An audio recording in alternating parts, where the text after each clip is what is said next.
quel pays vous vous trouvez et comment y évolue l'épidémie, il y a sûrement un sujet que vous suivez de près. C'est le développement d'un vaccin contre le Covid-19. Le vaccin, c'est notre arme ultime contre le coronavirus. Alors, où en est la recherche? Il y a actuellement au moins 90 laboratoires à travers le monde qui tentent de développer un vaccin.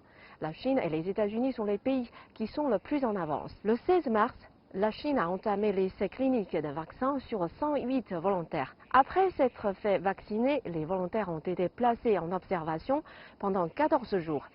Cela permet entre autres de collecter des données qui seront utiles au prochain essai clinique. Hello， 大家好，我是09号新冠疫苗志愿者朱耀斌。今天是2020年4月1日，天气晴，体温36度。Ils racontent sur Internet leur vaccination, ils écrivent tous les jours, partagent leur expérience avec les internautes et répondent aux questions qu'on leur pose. Cela permet aussi aux Chinois de mieux comprendre la vaccination. La vitesse du développement des vaccins est très encourageante. L'OMS a prévu qu'un vaccin pourrait voir le jour d'ici 18 mois. Mais une fois le vaccin produit, les gens iront-ils vraiment se faire vacciner? Ces dernières années, des mouvements anti-vaccins ont vu le jour en Occident. Les anti-vaccins ont peur que leurs enfants développent de l'autisme à cause des vaccins. Eh bien, voilà le résultat. Aux États-Unis, d'après les chiffres des Centres pour le contrôle et la prévention des maladies, de début 2019 jusqu'en avril 2019, 555 cas de rougeole ont été recensés. Et nous n'étions alors qu'au tiers de l'année 2019. C'est probablement la pire épidémie de rougeole que les États-Unis aient connue en plus de 10 ans. L'ironie, c'est que les États-Unis avaient annoncé la rougeole comme officiellement éliminée en 2000.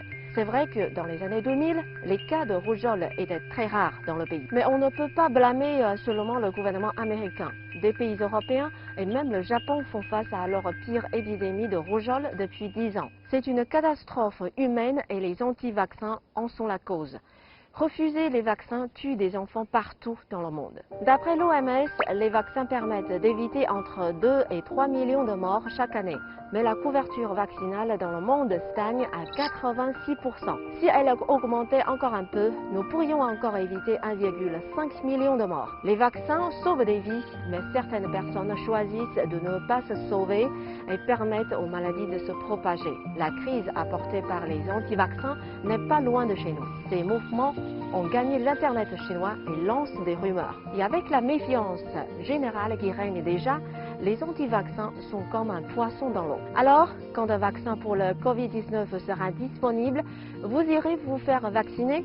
Si tous les gens refusent de se vacciner parce que le virus a déjà été éliminé, le Covid-19 réapparaît-il comme l'a fait la rougeole? Voilà, c'est la fin de cette édition. À la prochaine.